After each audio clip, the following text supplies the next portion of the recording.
नमस्कार दोस्तों, मैं हूं वंदना भारती और आप देख रहे हैं कमोडिटी इनसाइट्स। अब बार बार मैं यहाँ पे सिल्वर में आपको सतर्क कर रही हूँ कि थोड़ा कम मुनाफा हो, लेकिन यहाँ पे डेरिवेटिव ट्रेड को अवॉइड करें। करना है इंट्राडे करिए और फिर वहां से निकलिए और डिलीवरी मोड में आप ना जाइए, वो बेहतर है।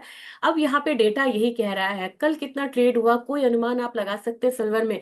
पिछले 24 घंटे का ट्रेड था 1.5 बिलियन आउंसेस, जो हमारा फिजिकल सिल्वर यहाँ पे अवेलेबल है, इसका 500 गुना से भी ज्यादा है। मतलब कि फिजिकल मार्केट में आपको सप्लाई टाइटनेस है और आपका जो डिजिटल मतलब कि पेपर पे जो आप ट्रेड कर रहे हैं वो रिकॉर्ड हाई पे है। तो अगर मान लीजिए कि 5% भी 2% भी यहाँ पे डिलीवरी के लिए अगर इंटेंशन आ गई तो फिर क्या होगा?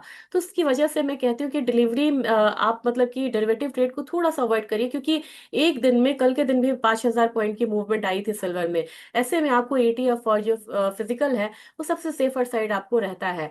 और जब मैं यहाँ पे अब आपसे शेयर करना चाह रही हूँ एक पीपीटी, जिसमें मैं दिखाना चाह रही हूँ कि आपको प्राइसेस अभी भी, अगर गोल्ड की बात की जाए तो बहुत ज्यादा जो मूवमेंट है, जो बहुत ज्यादा मतलब कि डाउनसाइड मूवमेंट है, अभी भी आपको यहाँ पे नजर नहीं आएगी। और उसका कारण है यहाँ पे, क्योंकि अभी जो क्वांटिटेटिव ईजिंग होती है या टाइटनेस होता है, उसका एक बहुत ज्यादा फर्क आता है इस मार्केट पे। अब चलिए मैं आपको दिखाती हूँ पिछले उसमें कि जब क्वांटिटेटिव ईजिंग हुई थी 2008 से 11 के बीच में, तब क्या हुआ था और गोल्ड सिल्वर प्राइसेस पे इसका क्या इम्पैक्ट आया था।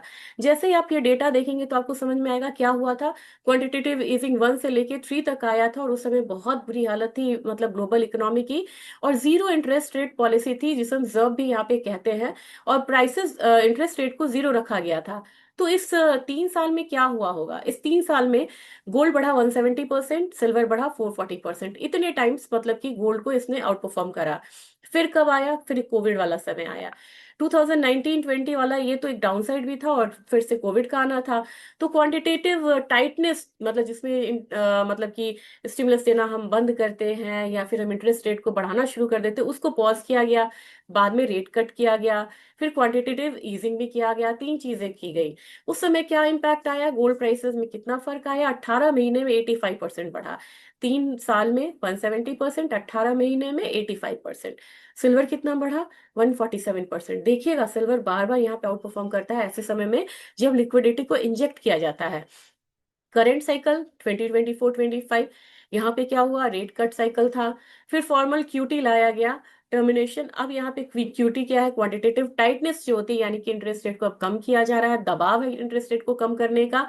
और ईजिंग भी की जा रही है, लिक्विडिटी इंजेक्शन भी है।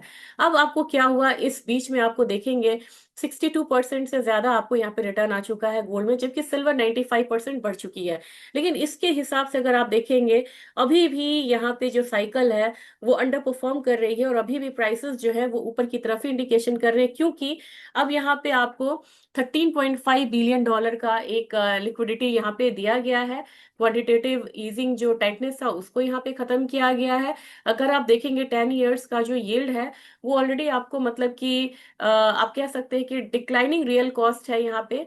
और उसके बाद अगर आप करेंसी को देखेंगे, डॉलर इंडेक्स के बारे में देखेंगे, डॉलर इंडेक्स भी यहाँ पे लोअर साइड जा रहा है। और इंस्टीट्यूशनल डिमांड आपको यहाँ पे बढ़ती हुई नजर आ रही है गोल्ड में। और इन्वेस्टमेंट डिमांड और फिजिकल डिमांड ये भी बढ़ती हुई नजर आ रही है। ऐसे सिनेरियो में मुझे नहीं लग रहा है कि यहाँ पे गोल्ड में बहुत बड़ा फॉल आएगा, लेकिन रुकना कहाँ है? 4500 के करीब रुकना भी है। यहाँ पे 4300 यहाँ पे आ सकता है, लेकिन 4500 के करीब आपको अपना डिसिप्लिन मान के चलना होगा कि कहाँ पे रुकना है। और ये लेवल आपको हो सकता है 1.5 लाख के करीब एमसीएक्स मार्केट में। और सिल्वर की बात की जाए तो सिल्वर में मुझे लग रहा है कि 1.85 तो अब मुझे बोलना ही नहीं चाहिए, 2 लाख के करीब एक साइकोलॉजिकल लेवल है, वहां पे आपको रुकना चाहिए। एक रेंज में 1,95,000 से लेके 92,000 से 2 लाख के रेंज में अब आपको रुक जाना चाहिए। वहां पे किसी को प्रॉफिट बुकिंग करनी है वो भी कर सकते हैं। और वहां से आपको करेक्शन का वेट करना होगा, क्योंकि जब करेक्शन आएगी वो भी सिंपल नहीं होगी। करीब करीब आपको 10-15% की करेक्शन होगी, लेकिन अभी वो इनसाइट नहीं है। चलिए, ये एक सिल्वर और गोल्ड पे मुझे बहुत इंपॉर्टेंट आपसे एक डिस्कशन करना था, ताकि आप जाने कि अभी फिलहाल हो क्या रहा है। अब सीधा सीधा आपको ले चलेंगे रेट्स की तरफ कि आज मार्केट किस तरीके की मूवमेंट दिखा रही है। डेटा बहुत सारे हैं, ध्यान में रखना होगा। और यहाँ पे बात की जाए तो बहुत ज्यादा डिटेल में मैं नहीं जाना चाहूंगी, क्योंकि डिस्कशन आपसे किया हुआ है। गोल्ड में मुझे लग रहा है कि अभी अपना जो गोल्ड है, ये सबसे पहले तो आईएनआर को देखिए। 1 2 3 4 5 दिनों से जो लगातार मूव आई है, तो क्या आया है ये? 80 9 से लेके ये 90 से ऊपर आया, तो मैंने क्या कहा था कि 1 रुपया जब यहाँ पे डेप्रिशिएट होता है, गोल्ड में लगभग 1400 रुपये का फर्क आता है और सिल्वर में आता है 1800 रुपये का फर्क। तो ये 1400 1800 का तो प्रीमियम अपने बाजार पे रहेगा ही। और ओवरऑल बाजार जो है ये आउट परफॉर्म करता हुआ नजर आएगा। सिल्वर को ले लीजिए, सिल्वर अभी फिलहाल बाहर जो है बिल्कुल मार्जिनल मतलब उसमें है, लेकिन अपना सिल्वर 0.2% अप है। गोल्ड की बात करें 0.4% फ्यूचर्स में अप है, अपना गोल्ड जो है वो यहाँ पे कहाँ देख 0.6% अप है। तो 0.2% का प्रीमियम अभी आप यहाँ पे आता हुआ देख रहे हैं। फिलहाल मुझे लग रहा है अगर गोल्ड की बात की जाए तो गोल्ड अब एकदम थोड़ा सा सुस्ताता हुआ नजर आ रहा है, क्योंकि दो रेड कैंडल बने हैं, ये गैप भी फिल हो सकता है और यहाँ पे मार्केट रुक सकती है। तो अपना जो प्रीवियस हाई है ना, उसको ही अभी आप हाई लेके चलिए। 1,32,300 के करीब प्राइसेस जो है वो आ सकता है, वहां पे प्राइसेस थम भी सकती है।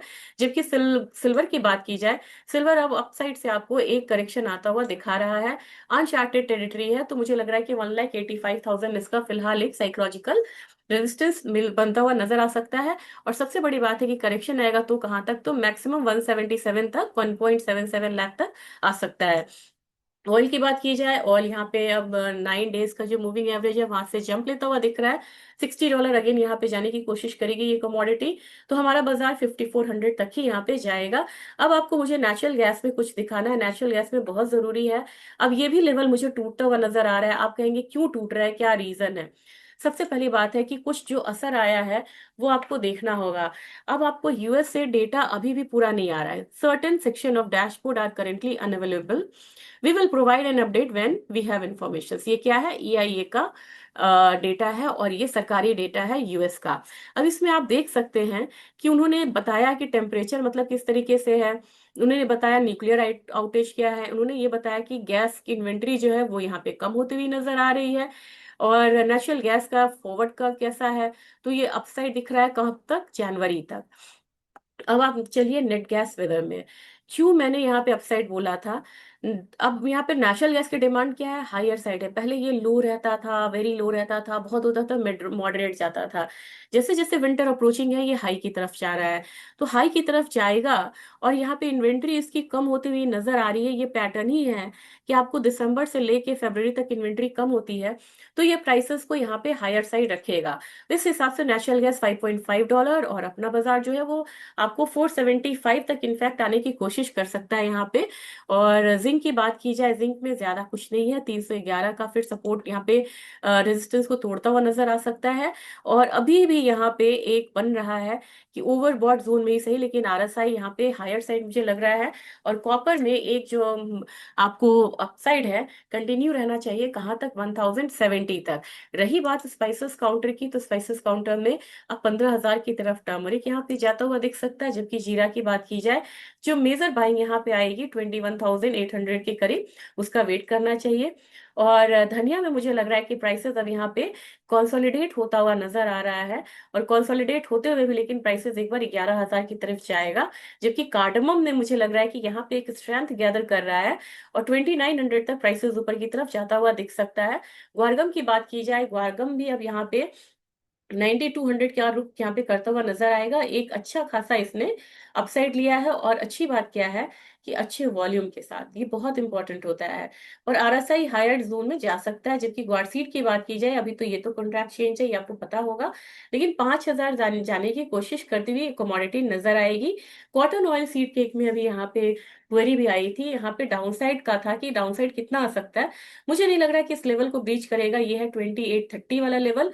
और अपसाइड में ये 3000 तक आ सकता है। जबकि कैस्टर में मैंने बोला था कि ये 7,000 से ऊपर की कमोडिटी है। आज इसने एक हायर साइड दिखाया अच्छा खासा 7120 का, लेकिन यहाँ पे ये कमोडिटी टिकती हुई नजर नहीं आई है। तो लेकिन फिर भी मुझे लग रहा है कि 7,000 का लेवल जो है वो क्रॉस करती हुई नजर आएगी, और वहीं पे यहाँ पे ट्रेडिंग हो सकता है। और इकोनॉमिक कैलेंडर्स आज बहुत मतलब इंपॉर्टेंट है आपको जानना, क्योंकि आज डेटा बहुत सारे हैं। और डेटा जो है वो लगभग थोड़ा सा मिक्स डेटा है, और इन्वेंट्री यहाँ पे कम होके आने की उम्मीद है। तो जो अपसाइड है क्रूड ऑयल में वो आपको बढ़ता हुआ नजर आ सकता है। शाम के सत्र में 9 बजे के करीब इन्वेंट्री कम होके आने की उम्मीद है। नॉन मैन्युफैक्चरिंग पीएमआई ये कम होके आने की उम्मीद है, ये बढ़ने की उम्मीद है। तो एक मिक्स काइंड ऑफ डेटा यहाँ पे आ रहा है। होप सो आपको ये वीडियो यूजफुल रहेगा ट्रेडिंग में, और ट्रेडिंग में यूजफुल है तो आप इसे शेयर ज्यादा से ज्यादा करिए। Thank you.